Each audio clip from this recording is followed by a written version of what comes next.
Hello and welcome to this short presentation of ontology management and custom schema management with PoolParty, the Zoro server.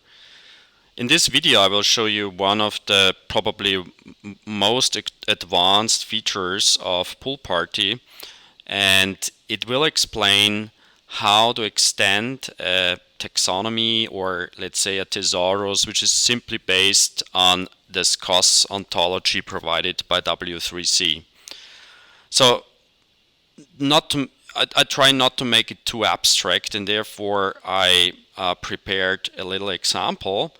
First, I will show you how a SCOS thesaurus has been extended already by a custom schema. So therefore I will switch to a server which is also publicly available. That's our vocabulary server. And let's take a look on the ontology management of PoolParty. So therefore I click on this second main tab here, and as you can see, the SCOS ontology is always top ranked. It's pre-installed on any PoolParty server. It's an ontology which describes a schema which is good for taxonomies, controlled vocabularies like glossaries or thesauri, and SCOS stands for Simple Knowledge Organization System. It's a standard of W3C, of the World Wide Web Consortium, and it's pretty simple. It's mainly based on concepts, so everything in a tree, in a hierarchy, is a concept, and those concepts can be related to each other by a couple of predefined relations, like for instance has broader, like this is a concept which has another concept as its broader. That's typically a relation between a child and a parent node and things like that. Its inverse would be has narrow, and then there are a couple of others like has related, which is a pretty unspecific relation. Any concept can be somehow related with another concept.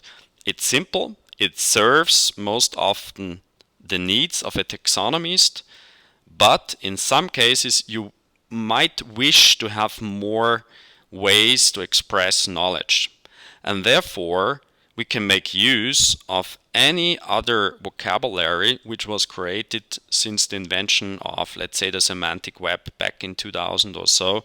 A typical one, or quite widely used one, is this friend of a friend ontology. Let's take a look on that one. It's about people. It's social relations, like who is friend of whom, to which groups a person belongs. So here you can, for instance, state memberships. An agent, which is a very, let's say, unspecific type of resource, which is typically a person, could have a birth date, could have a Skype ID and things like that. So that's also a predefined vocabulary, and those can be imported and added from a library. Therefore you just click here on add from library, and there are a couple of predefined vocabularies, and you can import them and reuse them. There is also a tool integrated here which helps you to create your own ontologies. For instance, here I created one which is about the Apollo mission. So it's about astronauts, their missions, the hardware being used, like the lunar module or the rocket which was used at each of those missions, which most often landed on the moon. So you can create your own classes. That's the whole idea here. What is a class? That's of course one of the most important questions at that point. A concept is one of the most often used SCOS classes. So this is the class here. You can see here everything is a concept in a taxonomy. When you define your own classes, like an astronaut, then every SCOS concept will become more specific. It sounds abstract. I give you an example. I will now load a taxonomy, which makes use of the Apollo ontology. That's the Apollo program taxonomy, and here you can see that's the typical SCOS view on it. We have concept schemes like an astronaut, like hardware, like Apollo missions. And if you take a look on Apollo astronauts, here are the people who went or walked on the moon. For instance, Neil Armstrong. We will see that Neil Armstrong is not only a SCOS concept, but also an astronaut. So it's a class which has certain properties. For instance, an astronaut probably has a birth date. So let's take a look on the Apollo tab. So here, of course, you can see this SCOS tab. So here you see, for instance, the preferred label, the alternative label, the broader, the narrow relations. That's unspecific to a certain degree. If you introduce ontologies, like the Apollo ontology I created with PoolParty, you can say, for instance, an astronaut can be a commander of a certain mission, or it has certain attributes like a birth date, or a birthplace, or a death date, or was he a moonwalker or not. And that, of course, is not valid to another class, like, let's say, a hardware. Let's go to a hardware, like the Apollo lunar modules. For instance, Eagle was the one which was used by Apollo 11. Let's take a look on the Apollo tab here. Of course, Eagle has not a birth date, but it can be used to say, okay, it was used as a lunar module by Apollo 11. So you can see with a SCOS concept, you have always the same relation types, always the same attributes. As soon as it becomes a specific kind of thing, it's classified as hardware. You can see that up here. It will have only a certain number of properties and attributes, and those can be defined here. So let's go back to Apollo once again. You can see here I've defined classes. Here I've defined certain relation types. So you can see astronaut can be a command module pilot of a certain mission, which has an inverse relation, and so on and so forth. Or here certain attributes were defined, like astronaut has a birth date, and it has only one birth date, of course. Or a mission has a landing date, it has a Boolean attribute, whether it was a manned mission or not, and things like that. That can be very easily customized. I will show you a small example how you can do that. I will go to the custom schema management of PoolParty on that server, and I will create a new schema. I'll do it again with the Apollo.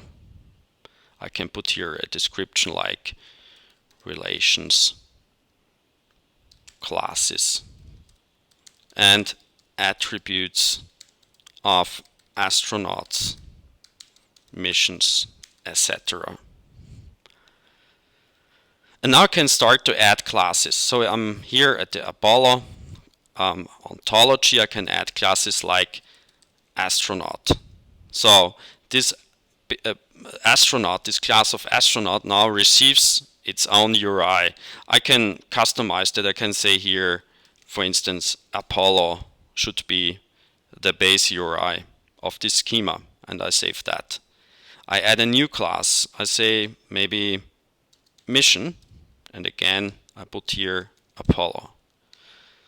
And I could now start to introduce relations between an astronaut and a mission. For instance, I could say an astronaut was member of a mission.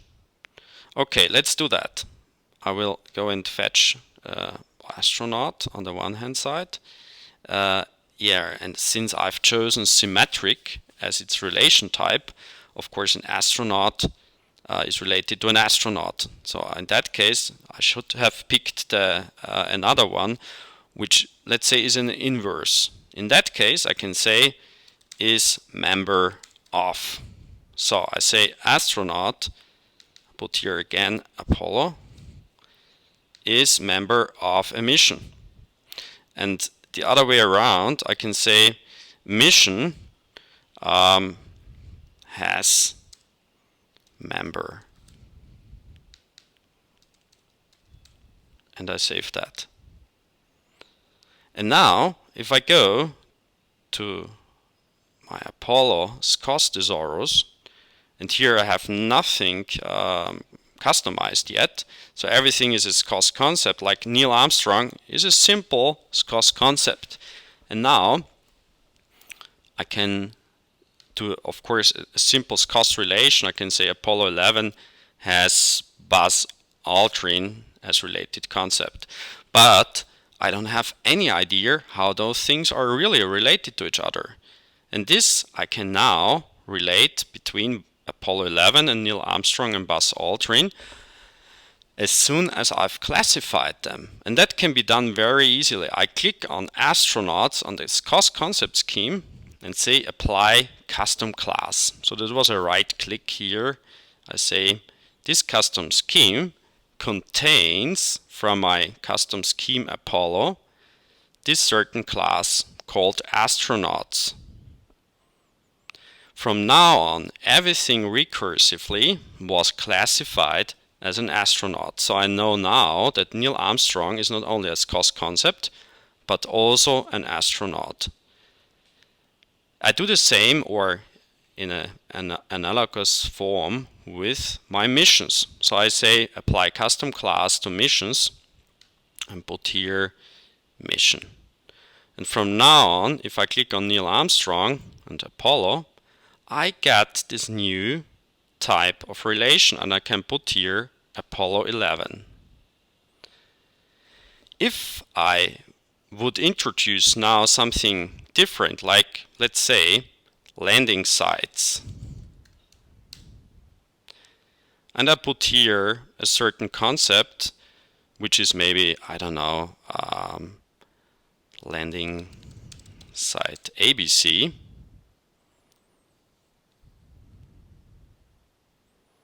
And I would now put here Apollo 11 related to landing site ABC. The system tells me that that's not possible. Of course it's not possible, because with my ontology I defined proper relations between two types of things. And the landing site ABC is not an astronaut, therefore it cannot be a member of a mission. I could now introduce, of course, a new relation type, and could say, okay, I could say directed, for instance, is landing site of, and here I can say first of course I have to introduce a new class, which is landing site or site.